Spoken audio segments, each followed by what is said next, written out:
Savrullah Abdumanof Payg'ambarimiz alayhisolatu vassalom katta bobolaridan Abdumanof degan bobolarimiz nasıl birinchi kirganligi uchun Savr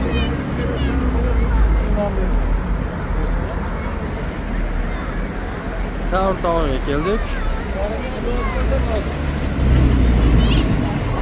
Savr tog'i ekan.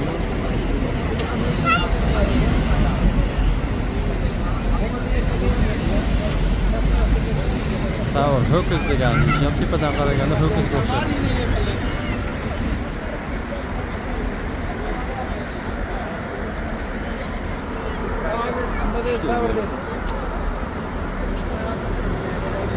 Savr ibn Abdumanof degan Abdumanovning o'g'li Savr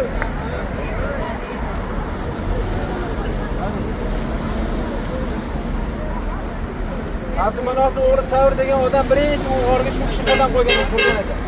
Shuning uchun Savr g'ori deb nomlangan. Mana chiqadiganlarga chiqish yo'li bor nariyoqdan.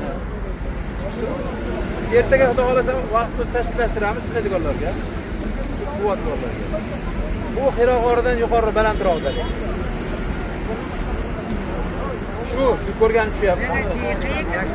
Payg'ambarimiz alayhisolatu vassalom mushriklardan 3 kun tepada g'orda berkilib turganlar. Va Hazrat Abu Bakr roziyallohu anhu qizlari Asmo bint Abu Bakr, Asmo onamiz kechasida bularga oziq-ovqat tashib turgan. Makkadan xabar va oziq-ovqat tashib turishgan. 3 kun berkilib Hazrat Abu Bakr roziyallohu anhu bilan boshlayapti. O'zi mana bu yo'lni Anvarul Hijra deydi. Hayyul Hijra degani hijrat mahallasi degan. Payg'ambarimiz alayhisolatu vasallam Makkadan yoqqa chiqdilar. Bu tomonga. O'zi Madina bir tarafda emas, qarshi tomonda. Ularni chalg'itishlik uchun bu tomonga yo'lga yurib g'orda berkib turganlar, ular Madinani eslab kelavergan. Ortga yetib oldi. Yo'lda topish olmagan oxiri. Chiqindi ular g'or qilgandan keyin bunga tushib, boshqa yo'l bilan Madinaga borgan. Yo'l qilyapti, yangi yo'l ochilyapti. Mana bu eski yo'li bor. Hali yangi yo'l qurishyapti.